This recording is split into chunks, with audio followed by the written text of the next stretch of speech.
It was a day about 26 years ago in the deserts of Kutch in India. The sun was restless, and I saw her. A woman bent low to the ground, her hands frail with fatigue, but fierce with faith. She was gently watering and sowing tiny seeds in the barren ground. I asked, "Why? Why do you sow when the soil is so dry?" She looked up, her eyes full of hope, and she said, "Because one day the rains will come, and then if the seeds are not planted, what will the rains awaken? Because one day the rains will come, and if the seeds are not planted, what will the rains awaken?" Dear dignitaries and friends, Namaste and a very good morning. Thank you, AVPN and Naina, for inviting me here today. This spirit of awakening, of planting in faith, of believing in tomorrow, is the spirit that I see here in this room today. And that is why, as I learn more about AVPN, I see more than a network. I see a movement. I see a belief. I see a powerful ocean fed by many rivers, philanthropists, businesses, change makers, all coming together for one common cause: to create impact. My dear friends, talking about impact, let me take you about almost 4 decades back. I had graduated as a dentist, and as a young doctor, my purpose was also to create impact by becoming the best dentist in the city of Ahmedabad. But God had different plans for me. I was in my early 20s when I married Gautam. He too was in his 20s, restless, ambitious, and dreaming what most thought would be impossible.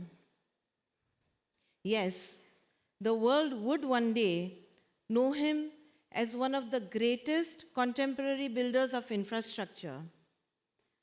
But long before that, I saw a different side of him.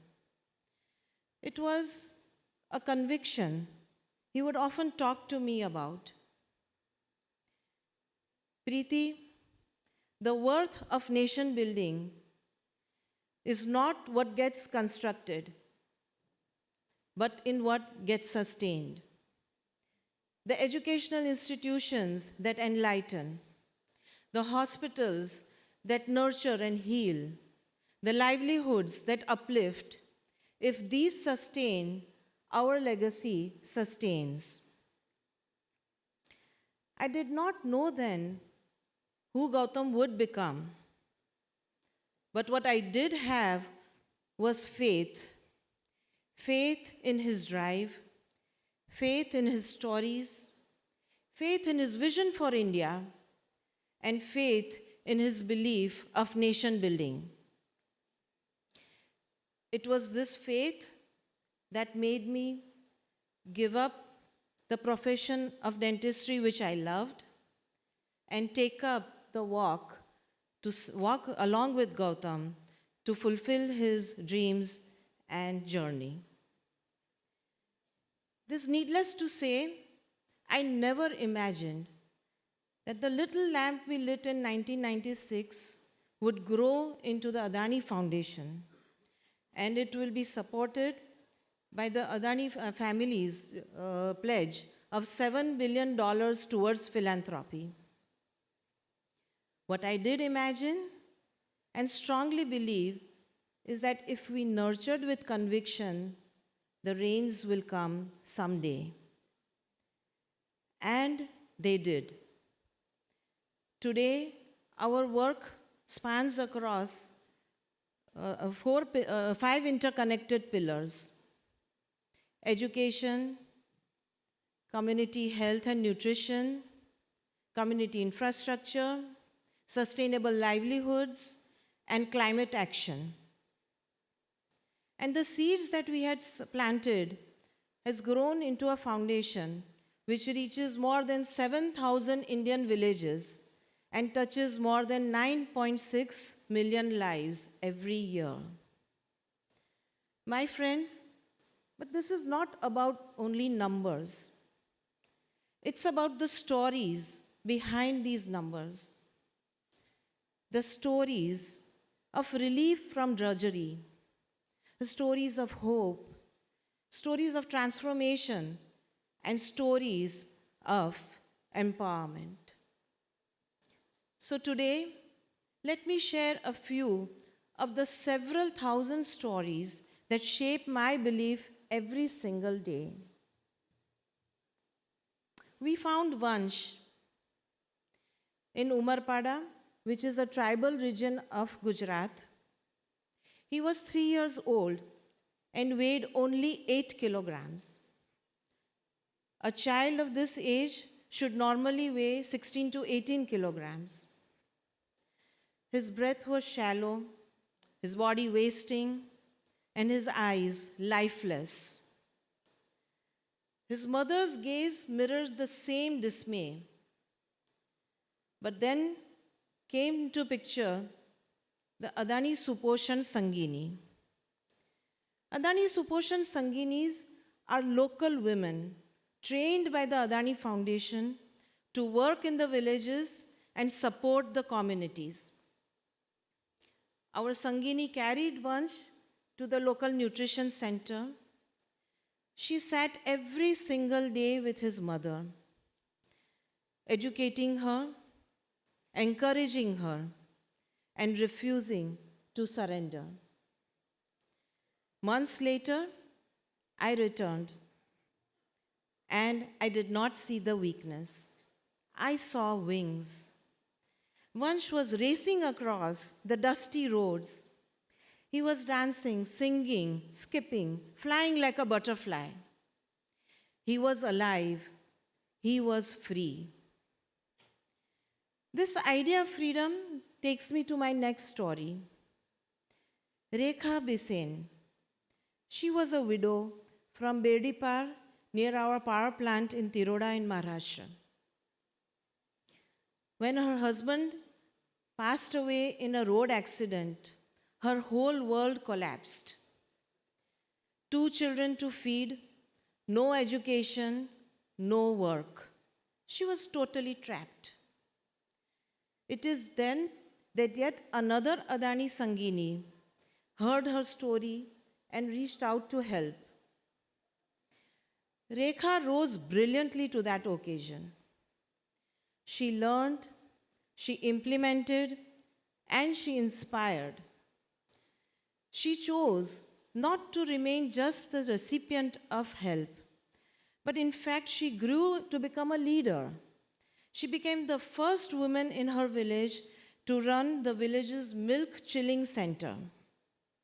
Not only that, her success motivated 130 other women to break the shackles of despair and lead a life of dignity.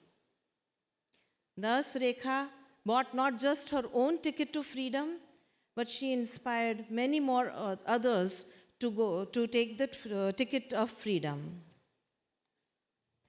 Then there is Sonal Gadvi, who too was to buy her ticket to freedom, literally. Sonal was born in a very poor farming family in Mudra in Kutch, where girls were generally not educated beyond primary school.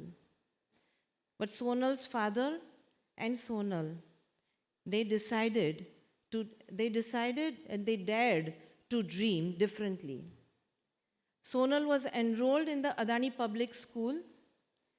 The school gave her beyond education, gave her beyond knowledge.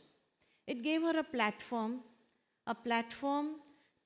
which led her to dream, a platform which allowed her to aspire, and a platform which gave her wings to fly.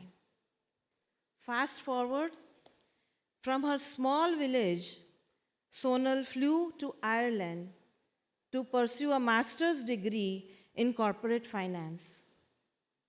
Today, she works at Apple, and earlier this year, she stunned us all by ranking 4th globally in a top strategic case study exam.